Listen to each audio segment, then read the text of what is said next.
বউ, সকাল সকাল এত গরমের মধ্যে রুটি বানানোর কি দরকার?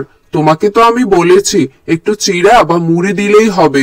এত কষ্ট করে এই গরমে রুটি বানানোর কোনো দরকার নেই। দুজন মাত্র মানুষ, এত রান্না বান্না আয়োজন করার কি দরকার বলো তো? তুমি এই গরমে খাটতে খাটতে পরে অসুস্থ হয়ে পড়বে। তুমি সারাদিন কত কষ্ট করো, এত কষ্টের কাজ। জমি চাষাবাদ কি যাতা কথা বলো? অনেক কষ্টের কাজ। ওইটুকু চিড়ামুড়ি খেয়ে গেলে কি হবে? সারা দিন কাজ করো, চিড়ামুড়ি খেয়ে গেলে শরীরে বল পাবে কোথা থেকে? আর তাছাড়া আমাদের তো এই দুজনেরই সংসার, দুজন মানুষের রান্নাবান্না করতে আর কি এত কষ্ট বলো? আমাদের তো এখনো একটা সন্তানও হলো না, একটা সন্তান হলেই না কাজ বাড়তো। সন্তান হয় না তা নিয়ে আমার কোনো আফসোস নেই। তুমি অযথাই এসব নিয়ে দুশ্চিন্তা করছো। উপরওয়ালা না দিলে আমাদের কি করার আছে বলো? সে তুমি ভালো মনের মানুষ বলেই এভাবে বলছো, না হলে কেউ এভাবে বলে না, বুঝলে তো? আমাদের সংসারে অনেক অভাব অনটন থাকতে পারে, কিন্তু আমাদের সংসারে সুখ শান্তির কোনো অভাব নেই।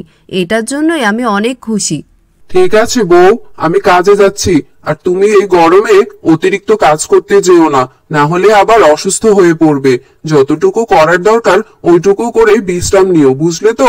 আমি গেলাম।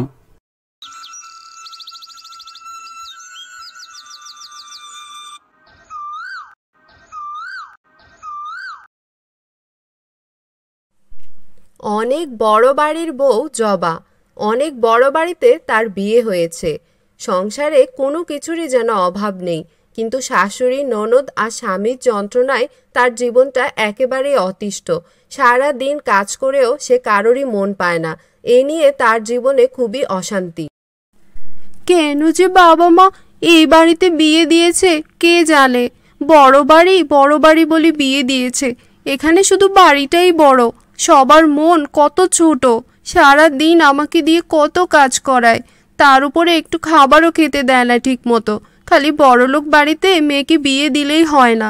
বাবা মা যে কেন আমাকে এদের এখানে বিয়ে দিল, এটা কেউ আমার সাথে একটু ভালো ব্যবহারও করে না। জীবনে আমার অশান্তির যেন আর শেষ নেই।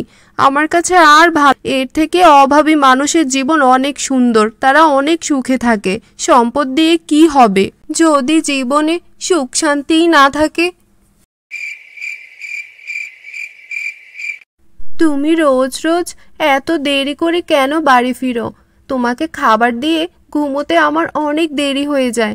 সকালে সে ভোরে উঠে আবার সবার সব কাজ আমাকে করতে হয়। তুমি একটু তাড়াতাড়ি বাড়ি ফিরতে পারো না? এখন কি তোর কথা মতো আমাকে চলতে হবে? তোর সাহস তো কম নয়। আমি যখন ইচ্ছে বাড়ি ফিরবো। তোর কাজই তো হচ্ছে সংসারের কাজ করা। সারাদিন তো বসেই থাকিস। কি এমন কাজ করিস শুনি? আমাকে একটু খাবার দিবে তার জন্য এত কথা শোনাচ্ছিস? তাহলে যা, তোর বাপের বাড়ি চলে যা। তোকে এখানে থাকতে কে বলেছে?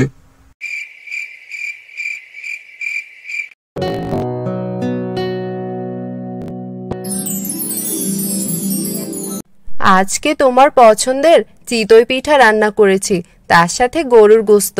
আমার একটু জমানো টাকা ছিল, সেটা দিয়েই তোমার জন্য একটু গরুর গোস্ত এনে রান্না করেছি।